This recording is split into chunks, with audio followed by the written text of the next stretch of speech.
हरे ओम पूर्णमदः पूर्णमिदं पूर्णात् पूर्णमुदच्यते पूर्णस्य पूर्णमादाय पूर्णमेवावशिष्यते। ओम शांति शांति शांति। शंकरं शंकराचार्यं केशवं बादरायणं सूत्रभाष्य वन्दे भगवन्तौ पुनः पुनः। ईश्वरो गुरुरात्मेति मूर्तिभेदविभागिने व्योमवद्व्याप्तदेहाय दक्षिणामूर्तये नमः। ओम शांति शांति शांति। क्या विवेक चूड़ावली में हम लोग नवम श्लोक है, उसका विचार चल रहा है। नवम श्लोक जो है उसका टीका में चल रहा है। इसमें आया उद्धरित आत्मनात्मान, आत्मा स्वयं के द्वारा ही, अपने शुद्ध अंतःकरण के द्वारा ही अपना उद्धार करे, आत्मा का उद्धार करे। किस आत्मा का उद्धार करे? पहले से उद्धृत हो गया वो थोड़ी उद्धार करे, इसको मालूम पड़ेगा ना। इसलिए कई जगह आता है कि बंधन का ज्ञान होना पहली बात जरूरी है। बहुत से लोग साधना में इसलिए नहीं लगते, उनको बंधन का ही ज्ञान है, यही ठीक है, संसार जो चल रहा है यही ठीक है। भाई पहले बंधन का तो ज्ञान हो, बंधन का ही ज्ञान नहीं होगा तो फिर लगेगा यही सब ठीक चल रहा है, हम जो कर रहे हैं यही ठीक है, बाद में भले परेशान हो। इसलिए जो संसार वारिधि में मग्न है, संसार सागर में डूबा हुआ है, उस आत्मा का उद्धार करे। तरीका क्या है? सम्यक दर्शन निष्ठया योगारूढ़त्वम आसाध्य। योगारूढ़त्वम आसाध्य सम्यक दर्शन निष्ठया, योगारूढ़ता को प्राप्त करके और अवैराग्य है ना। इसलिए प्रजापति यदा कामान सर्वान् पार्थ मनोगतान् आत्मन्येवात्मना तुष्ट स्थित प्रज्ञ तदोच्यते। जब सभी कामनाओं को ये नहीं छोड़ करके फिर प्राण करेंगे। तो उदाहरण आता है कि कोई जो है पति पत्नी में झगड़ा हो गया, कोई पति पत्नी थे, दोनों में बार बार झगड़ा हो गया, तो जो है पति बार बार अपनी पत्नी को जो है डांटता था, देख ज्यादा बोलेगी मैं यहाँ छोड़ के भाग जाऊंगा, ज्यादा अगर वो करेगी छोड़ के भाग जाऊंगा। एक दिन उसको ही बहुत क्रोध आया, भाग जाओ ना, चले जाओ ना, कौन मना कर रहा?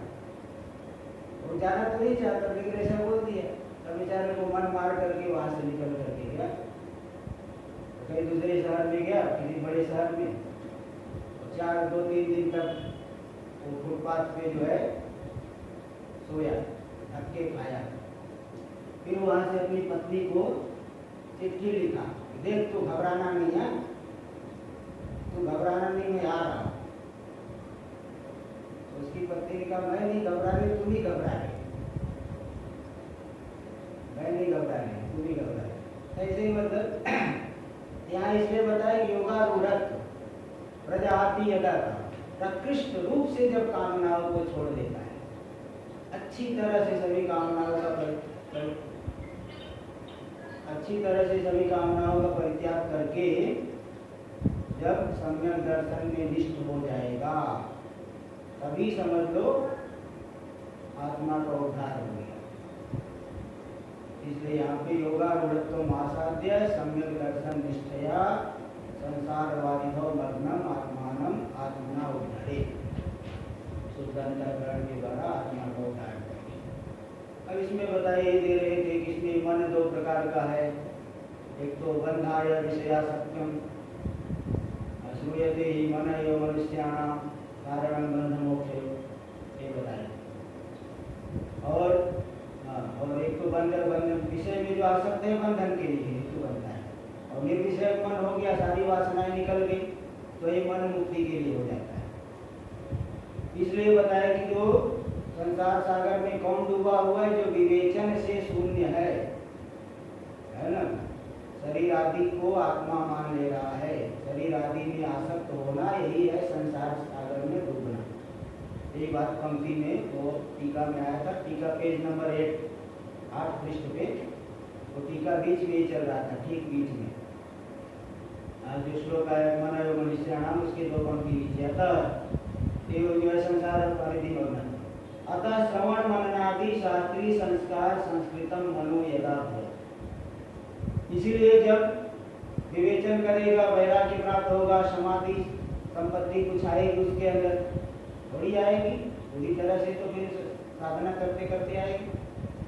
इसके बाद श्रवण मनन आदि जब करने लगा, तो श्रवण मनन आदि शास्त्रीय संस्कार से जब संस्कृत हो जाएगा, उत्तम संस्कारों से युक्त हो जाएगा हमारा मन,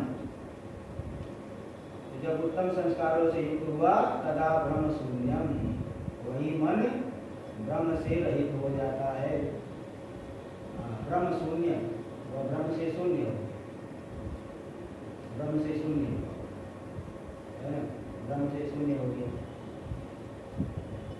आत्म याथात्म ज्ञानावाप्त्या हो, आत्मा के याथात्म ज्ञान की प्राप्ति से, यथार्थ स्वरूप की प्राप्ति से वह मन ब्रह्म से रहित हो जाता है। भाई जब तक प्रकाश नहीं होगा तो अंधकार दूर होने वाला नहीं, अंधकार बिना प्रकाश हुए दूर नहीं हो सकता।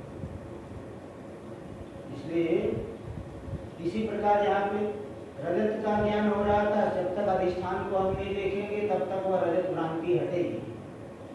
इसलिए यहाँ पे आत्म याथात्म ज्ञानावाप्त्या, मन में भ्रांति कब निकलेगी, मन से भ्रांति कब दूर होगी, जब स्वरूप ज्ञान को प्राप्त करेंगे। आत्म याथात्म ज्ञानावाप्त्या, आत्मज्ञान याथात्म की अवाप्ति के द्वारा, यथार्थ आत्मा का जो बोध है, शास्त्र से जो ज्ञान, उस ज्ञान की अवाप्ति के द्वारा, प्राप्ति के द्वारा, अवाप्ति है प्राप्ति। और अविवेकी मन है, जिस मन में विवेक नहीं है ना, शास्त्र जन्य विवेकवता मनसा, शास्त्र जन्य विवेक वाले मन के द्वारा उस अशुद्ध मन का उद्धार करें। इसलिए कई जगह आता है, देखिए स्वरूप में हमारे कुछ बिगड़ा नहीं, स्वरूप तो कभी तो पर्दा है ना, पर्दे पे कोई जो है चित्र, कोई भी कितना भी चित्र चाहे, इस पर्दे में कोई विकार नहीं कर सकता, तो स्वरूप तो कभी बिगड़ा ही नहीं है। और संसार को सुधारने वाला ही नहीं, संसार को तो कोई सुधार ही नहीं पाया, और सुधार मन का ही होता है। ये बात जो है जगह जगह की जगह आती है। इसलिए देखो यहाँ देती कि अविवेकी मन शास्त्र ज्ञान जन्य विवेकवता मनसा उद्धरे, विवेक से रहित मन है, साधना करेगा तो विवेक उत्पन्न होगा। तो शास्त्र जन्य विवेकवता मनसा, शास्त्र से जन्य विवेक वाले मन के द्वारा अविवेकी मन का उद्धार कर दे। आत्मभ्यो अपने अनात्मा से उसको हटाए, अविवेकी मन को विवेक करके अनात्मा से हटाए। विवेक करेगा, जैसे सही मार्ग में चलेगा तभी गलत मार्ग से हटेगा, सही मार्ग में नहीं चलेगा तो गलत मार्ग से नहीं हट सकता, सही मार्ग का आलम्बन लेना पड़ेगा। इसलिए कई जगह भी है, मन ही हमारा शुद्ध मन गुरु, ऐसा है। योगो योगस्य उपाध्याय, योग सूत्र में आया है कि योगो योगस्य उपाध्याय, योग ही योग का उपाध्याय है। तो योग कैसे योग का उपाध्याय है? तो योग साधना आप नहीं कर रहे हो, बहुत डर रहे, क्या है तो बड़ी लोगों का काम है, बड़ी महात्माओं का काम है, तो इनका काम है, डर के मारे जो है वहाँ प्रवेश ही नहीं कर रहे। जब प्रवेश ही नहीं करोगे तो आगे कहाँ से बढ़ोगे? इसलिए जब व्यक्ति एक बार प्रवेश करेगा, धीरे धीरे रास्ता उसको समझ, जैसे किसी रास्ते पे आप नहीं जा रहे हो और डर के सोच रहे अरे कहाँ कैसे हम पहुँच पाए, हम नहीं जा पाए, हम नहीं जा पाए, तो डर के मारे वो रास्ते से हटे हुए। लेकिन जब उस रास्ते पे चलने लगते हैं तो अपने आप आगे का रास्ता बताने वाले मिलते हैं, रास्ता बताने वाले अपने आप मिलेंगे, है ना। आपको एक बार चलना पड़ेगा, एक बार रास्ता पकड़ना पड़ेगा। एक बार अगर रास्ता आपने पकड़ लिया, आगे का रास्ता दिखाने वाले मिलते रहते हैं, ठीक है। पहले से डर के बैठे हो कि अब कैसे पहुँचूँ, तो फिर वो हो नहीं पाता, वो व्यक्ति कभी लग ही नहीं पाता, उस जगह पे लग ही नहीं पाएगा। डर के रहने वाला व्यक्ति कभी लग नहीं सकता। इसलिए यहाँ बताया कि योगो योगस्य उपाध्याय, योग ही योग का उपाध्याय है। रास्ते पे चलोगे तो अपने आप जो है रास्ता को मिलेगा। ये बात योग सूत्र में आई है, इसलिए बता दी। तो यहाँ पे अविवेकी मन को विवेक करके उद्धार कर, वहां से हटाए, गलत रास्ते से हटेगा तभी सही रास्ते पे जाएगा। तथा च तस्मिन् परामुखत्व सामान्या, तो देखिए मन में जो परामुखता है, परामुखता बहिर्मुखता, मन विषयों की तरफ जो जाता है, यह तो उसका स्वभाव है। जैसे जल का स्वभाव है कि वह नीचे की तरफ जाएगा, जल का ये स्वभाव नहीं ऊपर की तरफ जाए, ऊपर ले जाना हो तो बहुत मेहनत करनी पड़ेगी। इसी प्रकार मन का स्वभाव है परामुखत्व स्वाभाव्य, बहिर्मुखता होना यह मन का स्वभाव है। इसलिए तस्मिन् परामुखत्व स्वाभाव्य, परामुखता है नहीं बहिर्मुखता, बाहर विषयों की तरफ जो दौड़ रहा है यही बहिर्मुखता। ये बहिर्मुखता मन का स्वभाव है, जल के स्वभाव के समान। इसलिए बाह्येषु शरीरेषु शक्ति, बाह्य शरीरों में जब मन शक्त हो गया, मन के शक्त होने पर ऐसा लगेगा अब आत्मा का उस मन के साथ तादात्म्य अभ्यास है। तो बाह्य वस्तुओं में मन लगा तो ऐसा लग रहा है मैं इनसे जुड़ गया हूँ, शरीर से ऐसा लगे कि मैं ही जुड़ गया। तो बाह्येषु शरीरादिषु शक्ति, बाह्य शरीर आदि में जब मन जुड़ गया, शक्त हो गया, आसक्त हो गया, तो वस्तु तो असंगस्यापि लोहित स्फटिकवत्, वास्तव में असंग होने पर भी आत्मा संसक्तस्यो भासमानः, आसक्त के समान भाषित हो रहा है। जैसे स्फटिक वास्तव में शुद्ध है, लेकिन लोहित जपा कुसुम की को सन्निधि में रख देने से उसमें लोहित वर्ण दिखने लगता है, लाल रंग दिखेगा। तो वास्तव में जैसे स्फटिक शुद्ध है, किंतु जपा कुसुम उपाधि के संपर्क से उसमें लोहित रूप दिख रहा है। इसी प्रकार आत्मा वस्तुतः असंग है ना। असंग होने पर भी संसक्ता से वो भासमान, मन विषयों में जुड़ गया, शरीर आदि में जुड़ गया, तो आत्मा का उसके साथ तादात्म्याध्यास होने से तो आत्मा में ही आसक्ति दिख रही है, संसक्त दिख रहा है। ऐसा लग रहा है कि मैं ही पूरे संसार से चिपका हुआ भासमान। तो आत्मना उपाधि आत्मना उपाधि अनात्म संबंधा भावी, आत्मा की जो उपाधि है, आत्मा की उपाधि कौन है बताओ भाई, आप लोग बोलो यहाँ, कौन उपाधि है? ये मन, यही मन आत्मना उपाधि अनात्म संबंधा भावे, आत्मा की उपाधि ये जो मन है, मन के द्वारा आत्मा में संसार आया। आत्मना उपाधि यानी मनसः, आत्मा की उपाधि जो मन है, अनात्म संबंधा भावे, अनात्मा से वहाँ संबंध को हटाओ, विवेचन करके जो है जब पृथक कर लो तो प्रत्यंगमुक्तया, वो जो मन पहले बहिर्मुख था अभी क्या हो गया? प्रत्यंगमुख हो गया, आत्मा विमुख हो गया, प्रत्यंगमुक्त हो गया। सर्वांतर आत्मा की तरफ जो है, आत्मा का ये चिंतन में लग गया, प्रत्यंगमुख हो गया, पहले बहिर्मुख था। आत्ममात्र संस्थत्वे, धीरे धीरे विवेचन करते करते करते करते उपाधि में मिथ्यात्व, पूरी उपाधि में मिथ्यात्व का निश्चय करते करते आत्ममात्र में ही संस्था सम्यक रूप से स्थित हो गया, आत्मा में ही सम्यक स्थित हो गया। संस्थ, इसको संस्थ करते आत्म मात्र संस्थत्वे च, आत्मा में ही सम्यक रूप से जब स्थित हो गया तो आत्मा उद्धृता योग भवति, समझ लो आत्मा का संसार सागर से उद्धार करने, उद्धृत हो गया, संसार सागर से आत्मा का उद्धार हो गया। तो मन के द्वारा ही संबंध आया, और मन के द्वारा जब बहिर्मुखता को हटा दिया, मन से हटा दिए, तो मन जब आत्मा में स्थित हो गया तो वह समझ लो आत्मा उद्धृत हो गया, उसका संसार सागर से उद्धार हो गया। ये तात्पर्य।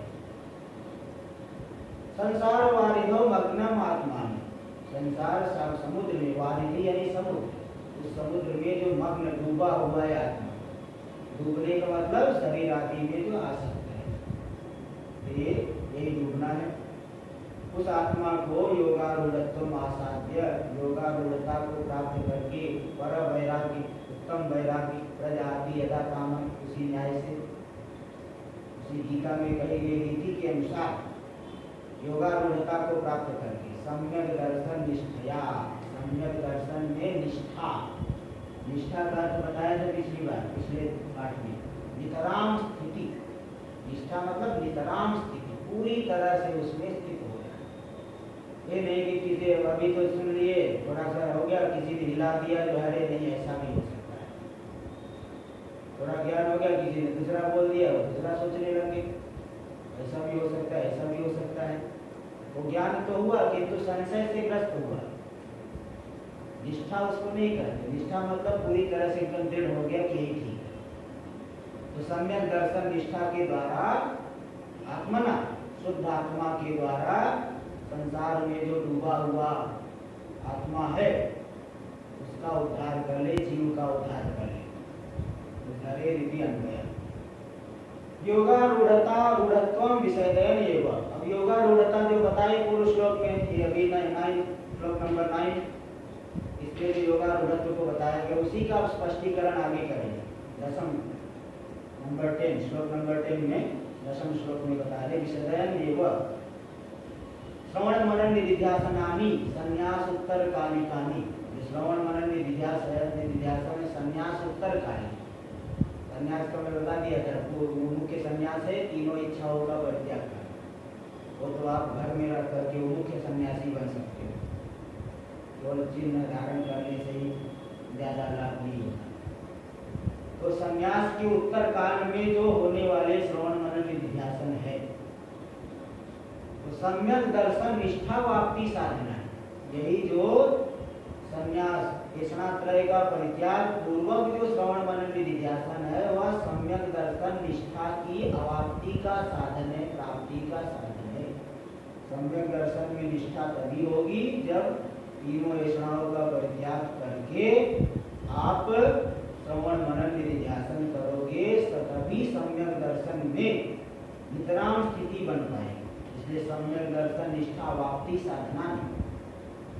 साधन को बता रहे कि संन्यास पूर्वक, ऐषणात्रय परित्याग पूर्वक श्रवण मनन निधिध्यासन, उसको तावदाह, सबसे पहले उसी को बता रहे, तावद कर्म संन्यास इत्यादि नाम। श्लोक नंबर 10, इसका उच्चारण किया जाए, दशम श्लोक। संन्यस्य सर्वकर्माणि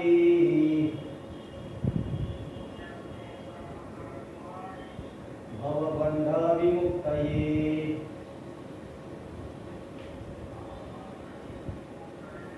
यत्यतां पंडितैर्धीरैः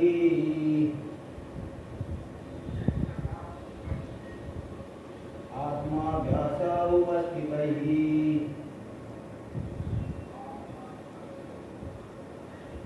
आत्माभ्यासे उपस्थितैः धीरैः पंडितैः सर्वकर्माणि संन्यस्य भवबन्ध विमुक्तये यत्यताम्। जो पंडित लोग हैं, पंडित का मतलब केवल ब्राह्मण ही नहीं समझना, विवेकी। पंडित का मतलब समझना विवेकी, है ना। थोड़ा परोक्ष ज्ञान वाले, जिनको परोक्ष ज्ञान हुआ है। भाई परोक्ष ज्ञान होगा तभी आगे बढ़े। ये नहीं कि कोई जो है एकदम आदमी कुछ जानता ही नहीं, भेड़ बकरी चला रहा था, सीधे जो है साधना में लग गए। अरे कुछ तो जानेगा तभी तो कहेगा कि हाँ मुझे ये साधना करनी है, तो जान करके ही आगे बढ़े। इसलिए पंडित का मतलब यहाँ लिए परोक्ष ज्ञान वाले विवेकी लोग, जो धीर है, धीर यानी जिन्होंने इंद्रियों को अपने वश में किया हुआ है, इंद्रियों को अपने वश में किया हुआ है। ऐसे धीर पंडितों के द्वारा, और क्या करते क्या है वे लोग, वे आत्माभ्यास उपस्थित, आत्माभ्यास में उपस्थित तत्पर होकर के लगे हुए, तत्पर होकर के आत्मा का ही अभ्यास करते है ना। ऐसे लोगों को क्या करना चाहिए, जिनके अंदर आत्मा की तीव्र जिज्ञासा है, उनके लिए क्या साधन करे, बोल रहे भवबंध विमुक्तये संन्यस्य सर्वकर्माणि यतनाम, है ना। संसार रूपी बंधन से विमुक्ति के लिए, संसार एक सबसे बड़ा बंधन, इस बंधन की निवृत्ति के लिए सर्वकर्माणि संन्यस्य, सभी कर्मों का संन्यास करना। मुख्य संन्यास है स्नात्रय का परित्याग। तो मुख्य तो है सर्व कर्मों का संन्यास करके, तीनों इच्छाओं का परित्याग करके, संन्यास कर्मों का परित्याग करके यत्न, उसके लिए यत्न करें। शाब्दिक अर्थ तो यही है कि सभी कर्मों का संन्यास करें, लेकिन मुख्य संन्यास जो है स्नात्रय का परित्याग, वो मुख्य है। उसको करके तीनों इच्छाओं को छोड़ करके श्रवण मनन आदि में लगी, है ना, उनको यत्न करना चाहिए। इस तरह से ये सामान्य अर्थ हुआ, और विशेष अर्थ आगे आपको टीका के अनुसार बताया जाए।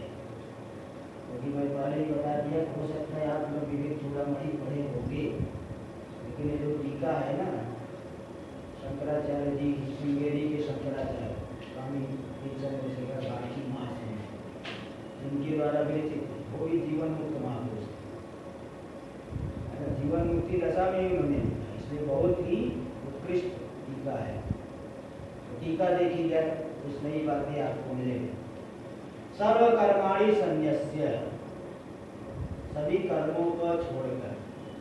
अब कर्मों को छोड़ने का मतलब ये थोड़ी कि खाना पीना छोड़ दो, गार्डन में घूमते हो, गार्डन में घूमना छोड़ देंगे आज, इसको छोड़ने को नहीं बोलते।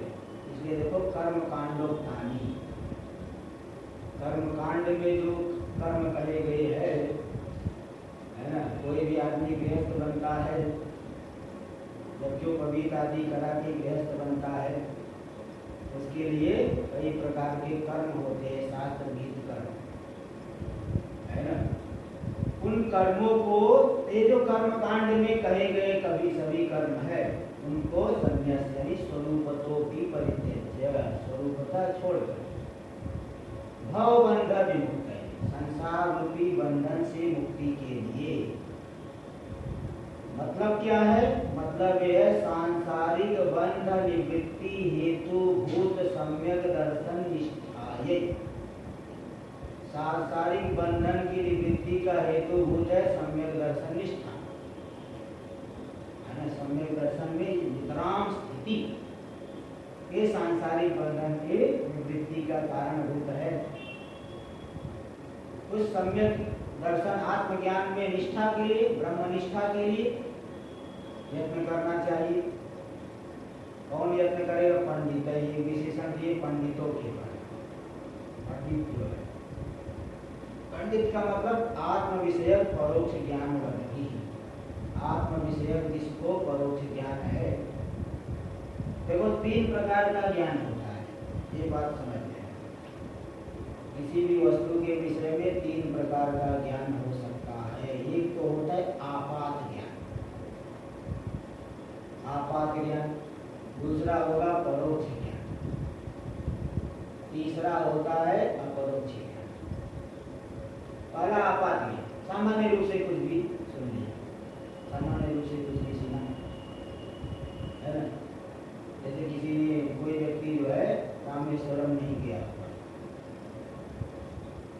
अब किसी ने सुना, किसी ने उसको सुनाया कि रामेश्वरम समुद्र के किनारे है, ऐसा सुना, ये आपात रूप से पढ़े जाना, सामान्य रूप से। तब से दूसरा व्यक्ति आकर के बता दिया, अरे नहीं नहीं मैं भी गया हूँ, समुद्र के किनारे नहीं है, दूर है। अब उसको देखो संशय हो गया कि समुद्र के किनारे है कि दूर में है, समुद्र से संशय हुआ। ये संशय किसमें? आपात ज्ञान है ना, सामान्य आपात रूप से, सामान्य बिल्कुल सामान्य रूप से जान। अब वही कई बार सुन लिया कि नहीं नहीं है, समुद्र के किनारे, समुद्र के किनारे है। कई लोगों ने, कई यथार्थ वक्ताओं ने, कई जो कभी झूठ नहीं बोलते, ऐसे लोगों ने, कई लोगों ने बोला, तो दृढ़ उसके मन में हो जाए, नहीं नहीं बिल्कुल यही बात है। भले उसने परोक्ष रूप, प्रत्यक्ष रूप से नहीं देखा, लेकिन उसको आ गया कि नहीं यही बात है, समुद्र के किनारे ही। तो ये परोक्ष ज्ञान, आपात ज्ञान, फिर परोक्ष ज्ञान। साधना करेंगे तो ये अपरोक्ष हो जाएगा। इसलिए पंडित का अर्थ है यहाँ दिए है कि आत्म विषयक परोक्ष ज्ञान वर्ती, आत्म विषयक जो परोक्ष ज्ञान वाले हैं ऐसे पंडितों के द्वारा। धीर धीर भी विशेषण दे दी। वशीकृत बुद्धि में, जिन्होंने बुद्धि, केवल बुद्धि नहीं अन्य इंद्रियों को भी अपने अधीन कर लिया, क्योंकि मन को अधीन कर लिया तो अन्य इंद्रिया भी अधीन हो जाती है। धीर मतलब वशीकृत बुद्धि भी, वशी जिन्होंने बुद्धि को वशीकृत कर लिया, अपने अधीन कर लिया। इसमें क्या प्रमाण? हाँ जी, हाँ जी, हाँ जी। अपरोक्ष का जब वो खुद जाएगा वहां पे तो देखेगा ना सामने समुद्र है बगल में। हाँ, जब वहां सब जाएगा, अब ट्रेन पकड़ के जाए आपकी तरफ, फ्लाइट पकड़ के जाए, वो बात अलग बात है, लेकिन वो जाके जाएगा जब देखेगा ना वहाँ कि एकदम सामने वो समुद्र बगल में है तो प्रत्यक्ष हो जाए, वो अपरोक्ष हो गया। नहीं, कोई विशेष फर्क नहीं है अपरोक्ष और प्रत्यक्ष। प्रत्यक्ष वैसे कहीं कहीं ये कहते हैं कि आत्मा के लिए जो है प्रत्यक्ष शब्द का प्रयोग नहीं करते, लेकिन अभी आज ही हम यहाँ वार्तिक जो पढ़ रहे थे, महाराज जी पढ़ा रहे थे, आत्मा के लिए प्रत्यक्ष शब्द भी आया है। इसलिए अपरोक्ष और प्रत्यक्ष में आँख के सोझे सामने उसको प्रत्यक्ष करते हैं, और जो परोक्ष नहीं है वो अपरोक्ष। परोक्ष नहीं है, ज्ञान होने से पहले परोक्ष था, तो ज्ञान हो गया तो परोक्ष नहीं, यानी अपरोक्ष हो गया। ना परोक्षम इति अपरोक्षम। ठीक है, आगे देखिए। तो जो पंडित है मतलब आत्म विषय परोक्ष ज्ञान वाले है। धीर ही, धीर का मतलब जिन्होंने इंद्रियों को अपने अधीन कर लिया। बोले क्या प्रमाण है? तो देखिए आप बता रहे हैं कि ठीक है, मेरे कठोपनिषद की जो श्रुति है, परांची खानी व्यग्रणक स्वयं भू तस्मात् परां पश्यतीनान्तरात्मन् कश्चित् धीर प्रत्यगात्मानं ऐच्छत् आवृत्य चक्षुरमृतत्वमिच्छन्, है ना। परांची खानी व्यग्रणक स्वयंभू, स्वयंभू यानी परमात्मा। स्वयंभू ये श्रुति जो है बहुत गूढ़ है, कई लोग तो इसका पंक्ति नहीं लगाता है। परांची खानी व्यग्र, मैं भी जो है पढ़ रहा था, पहली बार पढ़ा तो परांची खानी व्यग्र स्वयंभू, बहिर्मुख इंद्रियों को स्वयंभू ने, परमात्मा ने हिंसित कर दिया। मैं बोला स्वामी जी जो है इंद्रिया जब पहले से ही बहिर्मुख है तो हिंसित क्या करेंगे, है ना। आपको भी ये जिज्ञासा हो सकती है कि जब इंद्रिया पहले, परांची देखो विशेषण दिए, परांची खानी, खानी मतलब इंद्रिया, तो जो बहिर्मुख इंद्रिया है उसको स्वयंभू ने हिंसित कर दिया। अरे जो पहले से मरा हुआ है उसको क्यों मारोगे? मरा हुआ तो पहले से ही है, क्या मारोगे, क्या हिंसा करोगे? अन्वय इस तरह से होता है कि खानी परांची कृत्वा, इंद्रियों को बहिर्मुख बना करके, ऐसा अन्वय होता है। खानी परांची कृत्वा स्वयंभू व्यग्रणत्, इंद्रियों को बहिर्मुख बना करके स्वयंभू परमात्मा ने हिंसा कर दिया। इस तरह से अन्वय करेंगे तो ठीक लगता है ना। इंद्रियों को बहिर्मुख बना परमात्मा ने वो हिंसा कर। बोले परमात्मा को क्या ऐसे जो है वो पटान काम क्यों करते हैं? तो पटान काम करने वाले को परमात्मा कहोगे क्या? बोले नहीं भाई, परमात्मा उठपटांग काम नहीं कर रहे हैं, वो तो जीव ने ही पूर्व जन्म, क्योंकि संसार तो अनादिकाल से, ये पहली कोई नई सृष्टि हो रही ये बात नहीं है। जीव ने पिछले जन्म में बड़े बड़े शुभ कर्म किए, खूब उपासनाएं की, लेकिन वो सब उसने जीव ने मन में कामना रख करके किया है, और जो चीज कामना रख करके किया तो परमात्मा का की जिम्मेदारी बन जाती, उसका फल जीव को दे। फल देना है, इंद्रियों को बहिर्मुखी बनाना पड़ेगा। आपको सुगंध सुंघाना है गुलाब के फूल का, तो आप समाधि में रहोगे तब थोड़ी सुगंध का अनुभव कर पाओगे। बहिर्मुख इंद्रिया बाहर आएगी तभी तो आपको ये जो है सब अनुभव होगा, अभी तो सुगंध का अनुभव होगा। इसलिए परमात्मा ने इंद्रियों को बहिर्मुख कर दिया। जीव के द्वारा जो कामना के वशीभूत होकर के, कामना के अधीन होकर के शुभ कर्म किया और उपासना की, उन कर्मों का फल देने के लिए परमात्मा ने इंद्रियों को बहिर्मुख बनाया। अब जब बहिर्मुख बना दिया तो स्वरूप सुख से वंचित हो गए। स्वरूप सुख से वंचित होना यही हिंसा। इंद्रियों को जो बहिर्मुख बना दिया, जीव के ही कर्म इसमें मुख्य हेतु है, तो स्वरूप सुख से वंचित हो गए इंद्रिय, यही हिंसा हो गई। अब यही मुख्य कारण है तस्मात् परां पश्यति नान्तरात्मा, इसलिए वे इंद्रिया बाहर ही देखती रहती है। अंतरात्मा ना, अंतरात्मा नहीं, अंतरात्मानम, अंतरात्मा को नहीं देखती है। इंद्रिया बाहर ही देखती रहती है, अंतरात्मा को नहीं देखती है, इसलिए वो इनकी जो है तिरस्कार हो गया। जैसे उदाहरण देते कि कोई किसी घर की बहू हो, खिड़की से बाहर के लोगों को ही देखती रहे, घर के लोग बड़ा नाराज होते, अरे तू कैसी औरत है, बाहर ही देखती रहती है, घर का काम नहीं करती, लोग जो है नाराज हो जाते हैं। ऐसे ही जो है तिरस्कार करते हैं। इसी प्रकार इस इंद्रियों का तिरस्कार हो गया। अब फिर काम कैसे बने, हमारा कल्याण कैसे हो, तो बताए कच्चित धीर प्रत्यगात्मान अच्छा, कोई धीर पुरुष। धीर का मतलब बता देता हूँ, धीर यानी क्या। एक जो है वाक्य आता है, विकार सामान्य रूप से अर्थ यहाँ दे दिए, एक वाक्य एक श्लोक भी आता है, विकार हेतौ सति विक्रियन्ते येषां न चेतांसि ते एव धीराः। विकार का हेतु होते हुए भी, यानी आपके सामने बड़ा उत्कृष्ट विषय दिख रहा है ना, उत्कृष्ट विषय दिख रहा है, तो भी आपके मन में कोई विकार न आए, तब आपको धीर कहा जाएगा। जरा सा जो है उत्कृष्ट विषय देख करके मन में जो है मन आप जो है उसी का चिंतन करने लगे, मन एकदम विकृत हो गया, अंदर ही अंदर इच्छा हो गई यही मिल जाए, यही मिल जाए, हाँ, उसको धीर थोड़ी कहते, वो धीर नहीं। विकार हेतौ सति विक्रियन्ते येषां न चेतांसि ते एव धीराः।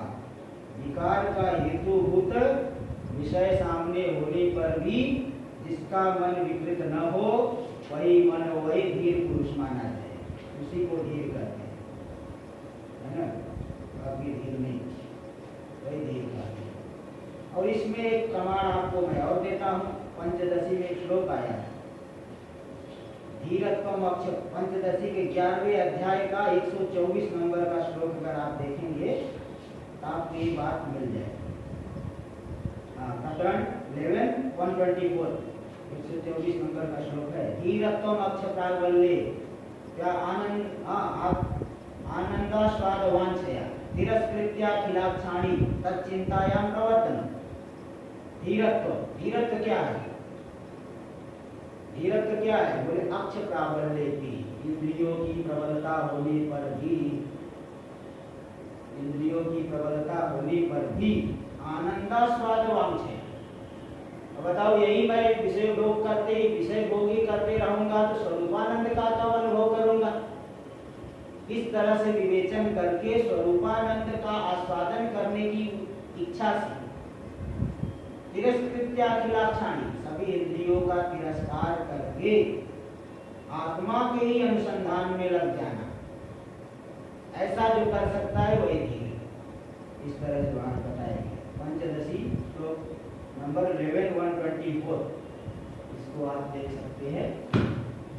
ये धीर शब्द का तो कच्चित धीर प्रत्यगात्मानम अच्छा, कोई धीर पुरुष विषय से मन को हटा करके प्रत्यगात्मानम अच्छा, आत्मा की इच्छा की, आत्म जिज्ञासा की, है ना। आवृत्त चक्षु, आवृत्त चक्षु मतलब इंद्रियों को जो है विषयों से हटा करके विषयों से रोक करके जितना जरूरी विषय है उतने का ही ग्रहण करें। विषय से हटाने का मतलब ये नहीं कि खाना पीना सब कुछ बंद कर दें, भाई जितना शरीर के निर्वाह के लिए जितना आवश्यक है उसको ग्रहण करें। उसके अतिरिक्त जो फालतू विषयों का ग्रहण नहीं करें। तो आवृत्त चक्षु है ना, आवृत्त चक्षु हुआ, धीर हो गया। लेकिन धीरता जो है, कभी कभी क्या है कि महापुरुषों की सन्निधि में जाओ, थोड़े समय के लिए संसार में ऐसा लगता क्या रखा है, बहुत पैराग हो जाए, दूसरे दिन ही फिर वही पुराने ढाबे पे भले आ जाए, है ना। एक दिन तो बैरागी हुआ, दूसरे दिन पुराने ढाबे पे आके पुराने वही रास्ते पे। ये धीरता किस काम की? धीरता हमारी थोड़ी टिकने वाली कैसे बने, इसके लिए कह दिए कि अमृतत्वम इच्छन, अमृतत्व की जिज्ञासा यदि हो आपके अंदर तो आपकी धीरता जो है एकदम अडिग हो जाएगी। धीरता एकदम जो है हेवी कॉल की तरह बताते हो, ऐसे ही धीरता अडिग हो जाएगी। अमृतत्व की इच्छा होनी चाहिए, है ना, तभी होगा। धीरत्व का स्वयं यहाँ व्युत्पत्ति दिखा है। धीरत्व का धीयम रातीति धीर, धीयम यानी बुद्धि, बुद्धि को जो अपने अधीन कर लेता है। राती मतलब वशयति, अपने अधीन कर लेता है। प्रधान भूताम कार्यकरण संघात मध्य बुद्धि, कार्यकरण संघात में प्रधान कौन है? बुद्धि, बुद्धि की प्रधानता है। देखो इसलिए रूपक दिया गया ना, ये शरीर 11 दरवाजे वाला नगर। इस शरीर में जो है जीवात्मा है राजा और बुद्धि है मंत्री, प्रधानमंत्री। मंत्री की प्रधानता होती है, कोई भी निर्णय राजा मंत्री की इच्छा से करता है। इसी प्रकार जीवात्मा जो है कहाँ प्रवृत्त होगा, कहाँ निवृत्त होगा, सारे जो है उसकी मुख्य उपकरण जीवात्मा का बुद्धि है। तो उस बुद्धि को जो अपने अधीन कर ले, बुद्धि अधीन नहीं है तो जीवात्मा को नचाते रहे। बुद्धि को अधीन कर ले तो जो है काम बन जाए। इसको जरा फिर से चालू कर लीजिए, है ना, ये पूरा होने वाला है, फिर से चालू कीजिए।